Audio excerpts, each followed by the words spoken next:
Good night. Good night. Some poetry in Yale University. It was something they called the Master's Tea years ago. Years after a brethren invited me to Trinidad to take part in some school and give away books and talk to kids and things. And it was Zazo. And I mean, like, between the Yale and going to Trinidad more than once with Zazo, it was in Trinidad that I realized that it was Zazo who invited me to Yale University to read the poetry. I mean, that was something else. I couldn't believe it. I said, it's you invite me at Yale University. So, from that time, he had been inviting me to Trinidad to make the rounds with the Shashamane group to deliver books and talk to the students them and things. So I'm still here with him. Still here with him. I want to share some poetry. Three monkeys sat on a coconut tree, discussing things as they are said to be. Said one to the other, now listen you two. There's a certain rumor that can't be true. That man descended our noble race. This very idea is a big disgrace. No monkey ever deserted his wife, nor her baby, and ruined her life. And you never known a mother monk to leave her baby causing it to bunk, nor pass them on one to the other, till they scarcely knew who was their mother. Yeah. The monkey speaks his mind. Now here's the next thing you will never see. A monkey building a fence around a coconut tree, forbidding all other monkeys to come and taste. This very idea is a big disgrace. Now if I build a fence around a tree, starvation will cause you to steal from me. Yeah, the monkey speaks his mind. Now here's the next thing a monkey won't do. Go out at night and get in a brew. Now use a gun, a club, or a knife to take another monkey's life. Yes, man descended the worthless bum. But my God, brothers, from monkey he did not come. I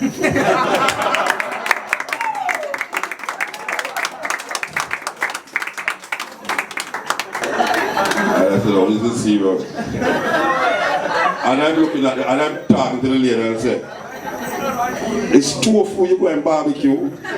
She said, no, we have been a barbecue. We have been just telling me about lamb chops and this chops and that. I said, no, I'm not going to come read no poetry. I couldn't understand the irony of it. I know that what I realize is that these people only care about animals that they can domesticate, like the cats and the dogs. But like a cow, I mean really, a cow don't eat animal, but they eat the cow and it kind of complicate my mind when I think about it.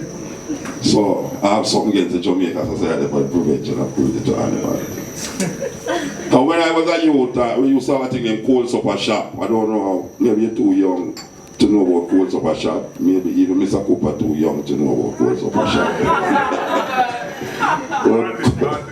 Cold supper shop is a place before McDonald's and Kentucky and Burger King where you did have the real old granny cooking in there in the shop them with fried fish and festival and ackee and salt and they put in a glass case.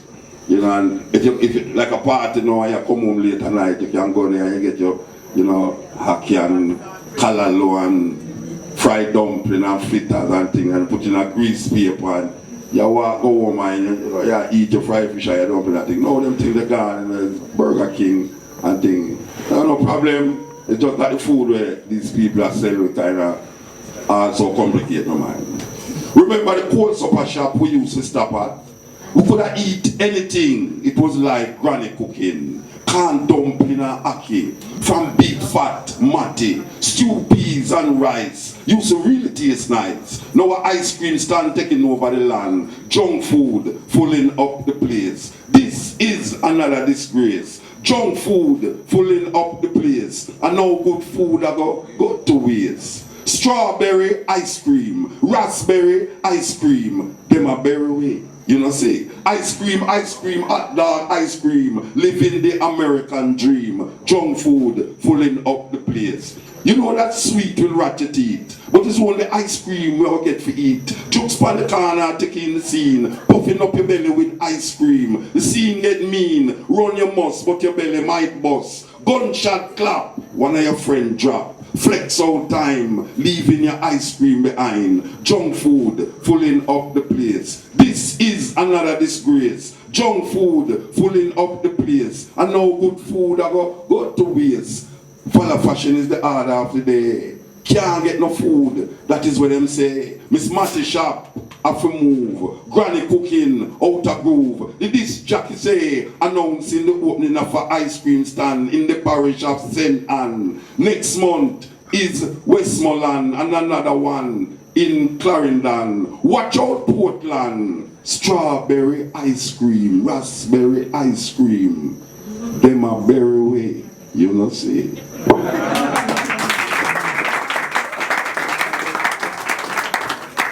You ask me if I have ever been to prison. Been to prison. Your world of murderers and thieves, of hatred and jealousy of death. And you ask me if I have ever been to prison. I answer, yes. I am still there trying to escape. They tell me that Lucky Dube down at this festival, and I go down there and I hear Lucky Dube talk about Mutabaruka on the stage, not even knowing that I was there, and it was like, wow, you know, talking about the ganja thing, and you know, Muta don't smoke ganja, but he's a rasta and stuff like that. So that didn't even strike me too. So I wrote this poem and hearing that Lucky Dube was killed as a reggae artist. Prisoner or slave? And by the way, his band was called Slave. Prisoner or slave? Nobody can stop reggae. Reggae strong. Spirit of hope, cast in greed and hate. Fate alone can decide who will live or who will die.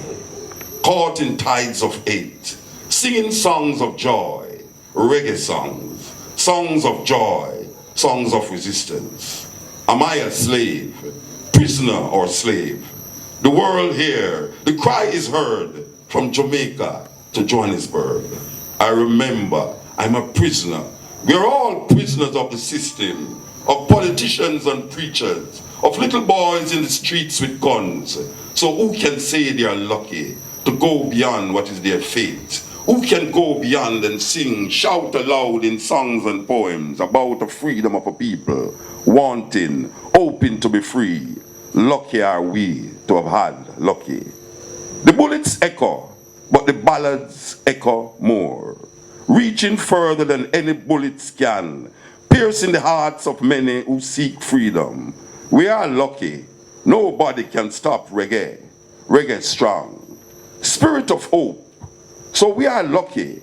Bullets cannot, will not stop reggae.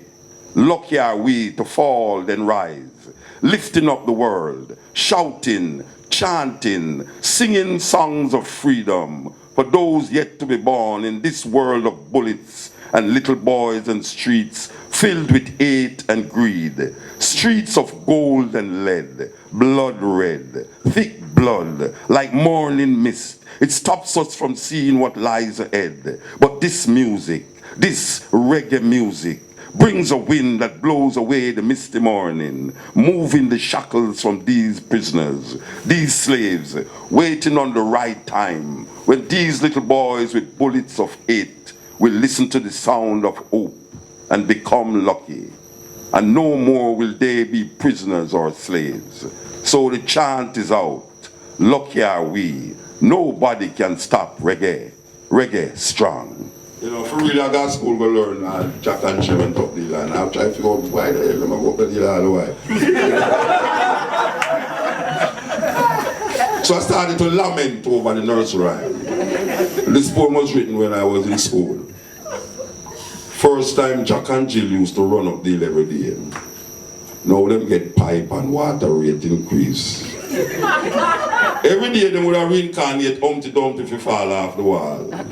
Little boy Blue would love to blow him on to the sheep in the meadow. Little boy Blue grow up now and the sheep them get curried in a little cold supper shop down the street. You remember when man did a panda for go moon, yet them did have the cat play a fiddle so that the cow could have jump over it every full moon, and light bill increase. Then there was a little old woman who never got to no family planning clinic. She used to live somewhere down a back a wall in a one left foot shoes. Back a wall turned Tivoli yard now and she moved. Jack Sprat, who couldn't stand fat, didn't start eating now but in son turned vegetarian cause meat scarce. Little more people who lost their sheep went out to look for them and found instead a politician and is now living on Beverly Hills. Myrie, you know her. No. She had a little lamb. When she saw both people and decided she would have given her lamb to Cinderella godmother for changing color to black before midday and society grow. Little Jack, remember him? He used to sit over the corner at King Street and Barry Street. Then they put him tongue in his mouth and vomit. While Tom was stealing a woman's wig, him fall in a Jack vomit and broke him friggin' neck.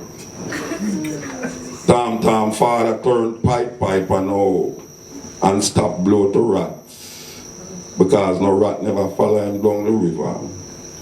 And the clock strike 1:30 and the mouse never run down. Tick, tock, tick. First time man used to love them, but this is not the time for them because them the day is done and we're right.